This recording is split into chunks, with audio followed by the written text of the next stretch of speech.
Olá pessoal, tudo bem? Então eu estava aqui dando uma interagida com o pessoal sobre o nosso último vídeo em que eu fiz essa comparação do Tesouro IPCA 2024 com o Selic 25.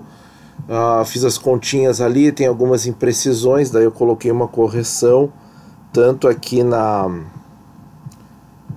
descrição do vídeo como no primeiro comentário. Agradeci o pessoal aqui que quero agradecer de público no vídeo também o Délio, o Fábio e o Rômulo, que me apontaram ali. Não foi só erro de digitar na calculadora, eu usei 6,4 ao invés de 6,5 para calcular a rentabilidade do Selic, né? Também não considerei a taxa B3, não tinha avisado, agora estou avisando.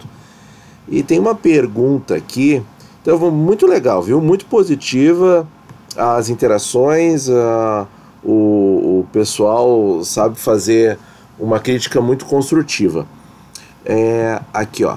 Esse comentário aqui eu queria dar uma destacada, pessoal. E daí, como eu tô de olho no mercado, eu também vi que o mercado está subindo hoje, os juros estão subindo, ou seja, só que o Tesouro ainda não modificou. Eu estou falando na manhã do dia 1º de março de 2019. Aqui as taxas ainda estão relativamente baixas, né? Embora, vamos ver aqui como é que está o comportamento, vamos dar uma atualizada, porque o DI futuro, tu vê, ele sobe e cai, né? Ele fica aquele ioiô o dia inteiro.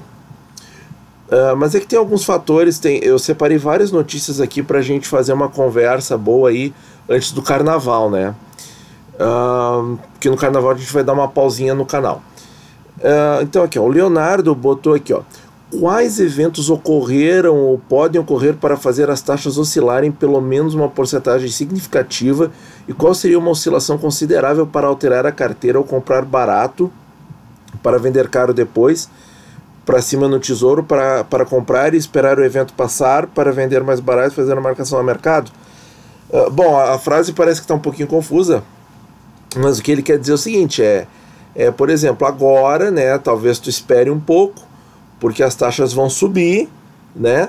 E o título fica barato, aí você compra barato, daí espera o evento positivo, a taxa cai, o preço sobe, e aí você vende, coloca em outro investimento, enfim, aquele mecanismo da especulação positiva que a gente já falou aqui em alguns vídeos, que às vezes, não é que eu seja contra, mas é que às vezes a parte, assim, digamos, do vender o ativo depois, vender o título público, é que eu acho que, assim, como o horizonte tá mais para positivo do que para negativo, eu acabo respondendo nos comentários que na maioria das vezes eu não acho interessante fazer a venda antecipada, mas isso é uma coisa muito dinâmica, daqui a pouco muda, né?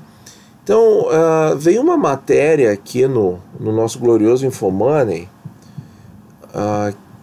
essa aqui, gente, essa sondagem da XP que eu achei muito interessante, e que aí vem de encontro à pergunta do Leonardo, né? Porque eles já estão colocando aqui os cenários que eu coloquei lá no finalzinho de 2018, dizendo o seguinte: se não passasse a reforma da Previdência, né, que cenário nós teríamos? E lá eu falei, né, que talvez o Tesouro IPCA 35,45 batessem de novo no 6%. Mostrei ali o que eles podem dar de prejuízo em um ano, tá? Toda aquela playlist lá das estimativas para 2019. Mas aqui, além dos números que a gente não quer aqui, né, na matéria, o que eles mostram aqui, gente? Eles mostram que eu achei muito interessante, assim, ó, vejam como a projeção, também agora falando dos juros, né, da taxa Selic, vejam como a projeção lá do Focus está totalmente artificial, né, aqueles 8% a partir do ano que vem, porque eles estão falando aqui, se não houver a reforma da Previdência, a Selic iria para 7,5% sem reforma, quer dizer, ainda abaixo dos 8% do Focus. Vejam como aquele número está lá, parece que aleatoriamente, né? Eu acho que a crítica aqui tem que ser feita, certo? Ó, e estão falando em 6% com reforma integral, né?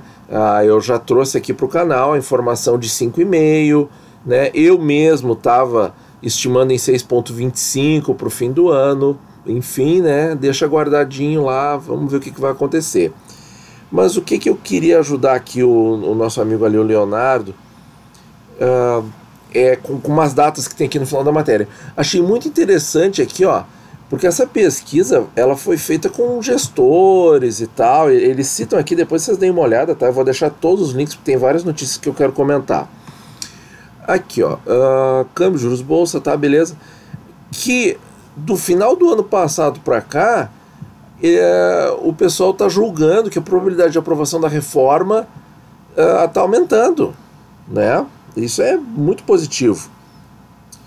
Bom, o mercado também prevê uma desidratação, né? Quer dizer, isso eu já tinha visto em algumas matérias, né? Tinha até gente falando que a economia de 1 trilhão e 100 bilhões de reais do Paulo Guedes chegaria a 600 bilhões, tal, gente falando aí em 50%.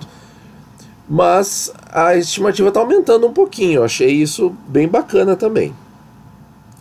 E aqui, pessoal, quando o nosso amigo lá, o Léo, perguntou, né, que eventos podem acontecer, aí tem essa linha do tempo aqui, ó, aprovação na CCJ, 87% acham que ocorre até maio. Então, quer dizer, se não acontecer essa aprovação até maio, o que a gente espera? A gente espera que as taxas subam e os títulos fiquem mais baratos, certo? Se for rejeitado na CCJ, aí sim a taxa vai subir para valer. Se for aceito, pode ser que fique igual, pode ser que caia um pouquinho. Quando a PEC será aprovada na comissão especial? Entre maio e junho. Aí, quer dizer, aí tem um tempo aí de um mês, tá? Se seguir muito parecido com o que aconteceu na CCJ, né, uma aprovação com algumas ressalvas, enfim, quais ressalvas, etc. Se for muito parecido com o que aconteceu aqui nas duas, porque o intervalo de tempo é muito pequeno, eu acredito até que não mude nada nas taxas, certo? E a primeira votação na Câmara, certo? A maioria acha que ainda acontece ali no finalzinho do primeiro semestre desse ano e 40% acham que acontece no segundo semestre.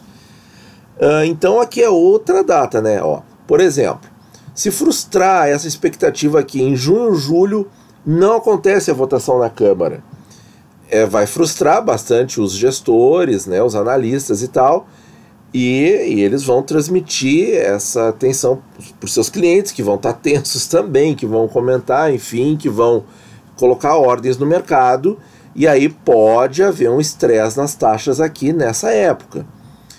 E quando ocorrer a votação, dependendo do resultado, é óbvio, né, é o que a gente vem falando já desde o fim do ano passado, né, se a reforma ficar reprovada, o prejuízo vai ser grande para quem está posicionado nos tesouros IPCAs de longo prazo. Então eu achei aqui essa pesquisa muito, muito boa, tá? Para quem quer dar uma especulada no Tesouro Direto, ela tá excelente, porque ela dá umas datas aqui para a gente ficar atento. E esses eventos aqui, passagem da reforma na CCJ, na comissão especial, quando que vai ser a primeira votação na Câmara, quais os percentuais que o governo vai ter em cada um desses níveis aqui. Isso aí também vai dar uma temperatura para o mercado, e o mercado vai ter um comportamento depois disso, certo? Então, ou seja, quanto mais pró-governo, quanto mais intensa for a vitória do governo, mais as taxas caem, mais o mercado fica eufórico. Se o governo ganhar de raspão, aí o mercado tensiona, aí as taxas podem subir bastante no Tesouro Direto e os títulos ficarem baratos. Então, assim, não dá para dizer assim uma margem de taxas, tá? Mas tá tudo na mesa, as cartas estão na mesa, as coisas estão acontecendo, então a gente tem que ir olhando sempre. Que outras notícias eu queria destacar, pessoal? Essa aqui, ó, o Ibovespa cai 2% após Bolsonaro afirmar que pode suavizar a reforma da Previdência, certo? Isso não foi na mesma escala nos juros, tá? Mas eu também vejo assim... nem começou a negociação e o presidente já está falando em suavizar. Eu não entendi muito bem por que isso deveria ter sido falado. Enfim, ok. Previdência, Bolsonaro admite mudar a proposta, paridade mínima de aposentadoria de mulheres e tal. é a mesma coisa da matéria anterior. Aí por isso, né, por essas e por outras, né, investidores internacionais ainda estão céticos com o Brasil, tá? Depois deem uma olhada aqui, é muito interessante essa opinião aqui. Aí nós temos um festival de notícias a favor e contra, né? Então tem um superávit primário do governo que supera a expectativa em janeiro, mas essa expectativa para fevereiro aí volta a ficar negativa, então não tem que comemorar nada aqui por enquanto, certo? A gente tem que olhar o resultado do trimestre, tá? Outra questão do superávit primário, tá? Aqui o outro portal falando, certo? Eu sempre gosto também de comparar as versões das notícias, tá? Essa notícia aqui, ó, que a instalação da CCJ foi adiada para após o carnaval, eu achei que ia dar uma tensionada no mercado e não foi grande coisa, certo? Então não abriu janela para especulação. E essa matéria aqui do Money Times tá excelente, ó. Nova Previdência ou inflação? Esta é a escolha vale economista. Vocês deem uma olhada aqui, é um texto muito didático, muito legal, certo? Leva a gente a fazer algumas reflexões. E o que eu digo aqui para vocês é que não é só a inflação, né, gente? Se as contas do país continuarem sem uma solução, é recessão, né? É muito pior do que isso, né? A gente já está num período aí de uma recuperação muito lenta, né? O desemprego voltou a aumentar sensivelmente, então, quer dizer, a coisa ainda está muito tensa. E a inflação é o principal mecanismo que o governo no Brasil sempre utilizou ao longo de todo o século XX para resolver as coisas. Quando o dinheiro acaba, imprime o papel moeda. E aí acontece a inflação, certo? O que é ruim para todo mundo. Então, deem uma olhada nesse artigo depois, tá? Isso aqui eu quero ver acontecer. Proposta acaba com a aposentadoria especial de parlamentares, né? E uma outra questão aqui que eu quero falar para vocês, que saiu uns dias atrás, que é a pesquisa feita com os parlamentares sobre a reforma da Previdência, dizendo assim, que 83% apoiam, né? Aí então, aí você lê assim a manchete e fica assim, meu Deus, então tá tranquilo, vai passar e vai ser uma vitória acachapante. Não é bem assim. Que quando você olha os detalhes da pesquisa e você vê a divergência de opiniões dos deputados, olha, gente, é um troço assim de pirar, porque a gente vê que não são só divergências ideológicas, tem falta de compreensão do assunto mesmo, certo? O que é muito preocupante. Eu li isso aqui, eu vou dizer que eu fiquei um pouquinho preocupado, para não dizer bastante, certo? Porque, infelizmente, é assim, a gente, infelizmente, está na mão de políticos que não tem a base técnica para tomar decisões extremamente importantes, né? Então, pessoal, vou deixar todos os links na descrição. Tá? Quem está esperando momentos para entrar no Tesouro, esse tipo de coisa, ou para entrar ou para sair, ou se o cenário vai ficar ruim ou vai ficar pior, cada um faz a sua avaliação, considere os seus fatores, interprete, pegue as notícias, vejam como as coisas estão andando. Mas esse calendáriozinho aqui, eu acho que é muito bom e nós vamos ficar de olho aqui conforme as coisas forem acontecendo e nós vamos comentando no canal. Então, pessoal, muito obrigado. Bom feriado para todo mundo e na quarta de cinzas a gente volta. Bons investimentos a todos, até lá.